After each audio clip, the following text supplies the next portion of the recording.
नमस्कार दोस्तों, मैं मंचून सब कुछ लर्न पे आपका स्वागत करता हूं। हिंदी ग्रामर के सबसे इम्पोर्टेंट चैप्टर सर्वनाम के बारे में बताऊंगा। ठीक है, सर्वनाम के पूरी कॉन्सेप्ट क्लियर कर दूंगा। सर्वनाम क्या है, उसके कितने भेद होते हैं, ये पूरी जानकारी के लिए आपको ये पूरा वीडियो आपको देखना होगा। एक रिक्वेस्ट था, अगर अभी तक आपने मेरे चैनल को सब्सक्राइब नहीं किया है तो सब्सक्राइब करें और बेल आइकन को भी प्रेस करें। चलिए शुरू करते हैं चैप्टर फर्स्ट से। सर्वनाम क्या होता है और उस कितने भेद होते हैं। जिन शब्दों का प्रयोग संज्ञा के स्थान पर किया जाता है उन्हें सर्वनाम कहते हैं। यह डिफिनीशन है। सर्वनाम संज्ञा की पुनरावृत्ति रोककर वाक्य को सौंदर्ययुक्त बनाता है। इसका क्या मतलब हुआ? जैसे कि ब्यूटी पार्लर में कोई भी लेडीज जाता है, उसको जो ऊपर से पॉलिश करके उसको स्नो पाउडर लगा के जो नया रूप रंग दिया जाता है उसी को सर्वनाम कहते हैं, मगर वो संज्ञा के स्थान पर ही प्रयोग होता है। ठीक है, जैसे मैं, तू, वह, आप, कोई, यह, ये, वो, हम, तुम, कुछ, कौन, क्या, जो, सो, उसका आदि, ये सारे शब्द जो हैं सर्वनाम के अंतर्गत आते हैं। अन्य सर्वनाम शब्द भी इन्हीं शब्द से बने होते हैं जो लिंग, वचन, कारक की दृष्टि से अपना रूप बदलते हैं। ठीक है, आइए एक उदाहरण के थ्रू मैं आपको बताता हूँ सर्वनाम किसे कहते हैं, उसके उदाहरण में देख लेता हूँ। ठीक है, राधा नृत्य करती है, राधा का गाना भी अच्छा होता है, राधा गरीबों की मदद करती है। एक तो ये पूरा सेंटेंस है जिसमें राधा संज्ञा है। ठीक है, बाकी एक वाक्य है, राधा नृत्य करती है, राधा का गाना भी अच्छा होता है, राधा गरीबों की मदद करती है। एक तो लोग ये बोलते हैं, दूसरा एक ये बोलता है राधा नृत्य करती है, उसका गाना भी अच्छा होता है, वह गरीबों की मदद भी करती है। तो इस दो सेंटेंस सेम मतलब तो सेम ही निकल रहा है। ठीक है, मगर राधा के जगह पे वह यूज किया गया, राधा की जगह पे उसका यूज किया गया, तो इससे क्या हुआ, बदल गया। शब्द को हम बदल के सर्वनाम को यूज किया राधा के स्थान पर उसके, और जो सर्वनाम वर्ड यूज हुआ है वो राधा को रिप्रेजेंट कर रहा है। ठीक है, तो इसलिए हम क्या कहते हैं, सर्वनाम कहते हैं। ठीक है, आपको समझ में आ गया सर्वनाम। आगे चलते हैं। सर्वनाम के कितने भेद होते हैं? सर्वनाम के 6 भेद होते हैं। पुरुषवाचक सर्वनाम, नीचवाचक सर्वनाम, निश्चयवाचक सर्वनाम, अनिश्चयवाचक सर्वनाम, प्रश्नवाचक सर्वनाम और संबंधवाचक सर्वनाम। पहला जो पुरुषवाचक सर्वनाम है। पुरुषवाचक सर्वनाम किसे कहते हैं?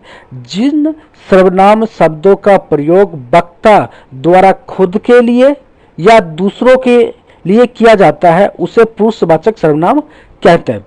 जैसे मैं, हम, ये खुद के लिए करते हैं लोग। तुम और आप, ये दूसरों के लिए, सुनने वालों के लिए करते हैं। यह, वह, ये, वो, ये किसी और के बारे में बताने के लिए करते हैं। ठीक है, उदाहरण के तौर पर मैं देख लेता हूं। मैं फिल्म देखना चाहता हूं, इसमें मैं जो है वो मैं हो गया पुरुषवाचक, मैं खुद के लिए यूज किया गया। मैं फिल्म देखना चाहता हूं, मैं घर जाना चाहती हूं, आप कहते हैं तो ठीक ही होगा, तुम जब तक आए तब तक वह चला गया, आजकल आप कहाँ रहते हैं, वह पढ़ने में बहुत तेज है। इस तरह के जो वाक्य होते हैं जिसमें अपने आप को या दूसरों के लिए डिनोट या उसको रिप्रेजेंट करने के लिए कहा जाता है, तो उसे कहते हैं पुरुषवाचक सर्वनाम। ठीक है, पुरुषवाचक सर्वनाम के कितने भेद होते हैं? पुरुषवाचक सर्वनाम के 3 भेद होते हैं। कौन कौन से? उत्तम पुरुष, मध्यम पुरुष और अन्य पुरुष। उत्तम पुरुष किसे कहते हैं? जिन शब्दों का प्रयोग बोलने वाला खुद के लिए करता है उसके अंतर्गत आने वाले शब्द को कहते हैं उत्तम पुरुष। जैसे मैं, मेरा, मेरे, मेरी, मुझको, मुझको, मुझे, हम, हमें, हमको, हमारा, हमारे, हमारी इत्यादि जो शब्द होता है वो उत्तम पुरुष के अंतर्गत आते हैं। ये शब्द सारे उत्तम पुरुष के अंतर्गत उपयोग किए जाते हैं।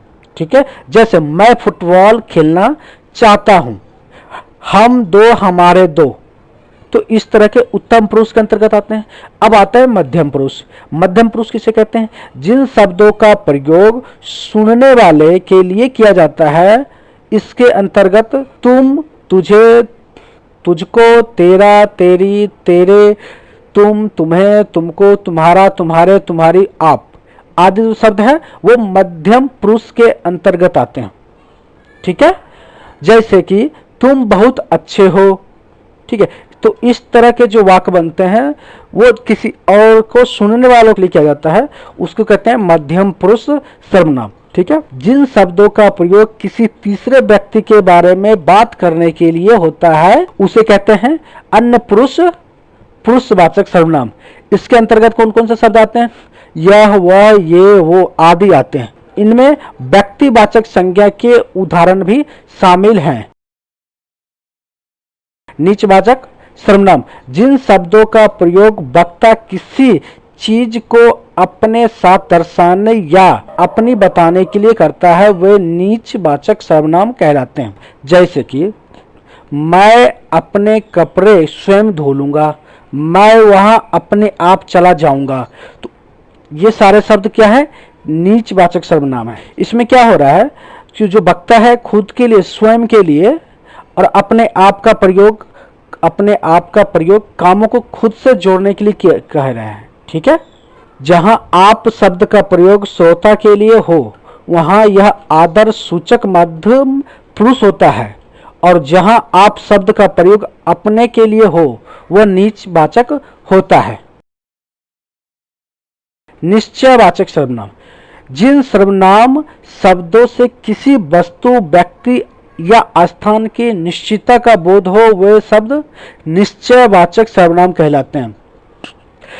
उदाहरण के तौर पर जैसे यह, वह, इस तरह के जो शब्द होते हैं वो निश्चयवाचक सर्वनाम के अंतर्गत आते हैं। जैसे कि यह कार मेरी है, वह मोटरसाइकिल तुम्हारी है, यह पुस्तकें मेरी है, यह मिठाइयाँ है, यह एक गाय है। तो इस तरह के जो वाक्य हैं, यह, वह, ये, वो, इसका इस्तेमाल जो किया गया है वस्तु, व्यक्ति आदि की निश्चितता का बोध कराने के लिए किया गया है। ठीक है, अतः यह क्या है? निश्चयवाचक सर्वनाम है। अनिश्चयवाचक सर्वनाम, जिन सर्वनाम शब्दों से वस्तु, व्यक्ति, स्थान आदि की निश्चितता का बोध नहीं होता है वे अनिश्चयवाचक सर्वनाम कहलाता है। जैसे अनिश्चयवाचक सर्वनाम का उदाहरण देख लेते हैं। जैसे कुछ, कोई, इस तरह के जो शब्द प्रयोग किए जाते हैं अनिश्चयवाचक सर्वनाम के लिए। ठीक है, जैसे मुझे कुछ खाना है, इसमें कोई निश्चित नहीं क्या खाना है। ठीक है, मेरे खाने में कुछ गिर गया, क्या गिर गया पता नहीं, इसलिए कुछ गिर गया, इस अनिश्चय है। ठीक है, मुझे बाजार से कुछ लाना है, कोई आ रहा है, मुझे कोई नजर आ रहा है। तो इस तरह के जो वाक्य होते हैं, इस तरह के जो शब्द होते हैं वो अनिश्चयवाचक सर्वनाम के अंतर्गत आते हैं। ठीक है, जिसमें किसी भी निश्चितता का प्रयोग नहीं हो रहा है। प्रश्नवाचक सर्वनाम, जिन शब्दों का प्रयोग किसी वस्तु, व्यक्ति आदि के बारे में कोई सवाल पूछने या उसके बारे में जानने के लिए किया जाता है उन शब्दों को प्रश्नवाचक सर्वनाम कहते हैं। जैसे कौन, क्या, कब, कहां आदि, ये सारे शब्द क्या होता है? प्रश्नवाचक सर्वनाम के सूचक हैं। जैसे कि देखो तो कौन आया है, आपके क्या, आपने क्या खाया है। तो ऊपर दिए गए जो शब्द हैं, जो दो शब्द दिए हमने, उसमें कौन और क्या शब्द का प्रयोग किया गया है। ठीक है, इसमें व्यक्ति या वस्तु दोनों के लिए किया गया है। ठीक है, और ये जानने की कोशिश किया गया कि ये है क्या, तो ये प्रश्न पूछ रहे हैं उससे, तो इसलिए ये जो सर्वनाम है ये प्रश्नवाचक सर्वनाम हो जाते हैं। संबंधवाचक सर्वनाम किसे कहते हैं? जिन सर्वनाम शब्दों का प्रयोग किसी व्यक्ति, वस्तु का संबंध बताने के लिए किया जाए वे सब संबंधवाचक सर्वनाम कहलाते हैं। जैसे जो, सो, जैसे, वैसे, इस तरह के जो शब्द आते हैं वो संबंधवाचक सर्वनाम के अंतर्गत आते हैं। जैसे एक एग्जांपल लेते हैं, जैसी करनी वैसी भरनी, जो सेवा सोएगा वो खोएगा, जो जगेगा वो सो पाएगा, जैसा बोओगे वैसा काटो, जो, सो, जैसा, वैसा का प्रयोग करने के लिए किसी व्यक्ति या वस्तु में संबंध बताया जा रहा है। ठीक है, तो अतः इस तरह के जो शब्द आते हैं या इस तरह के जो वाक्य होते हैं वो संबंधवाचक सर्वनाम के श्रेणी में आते हैं।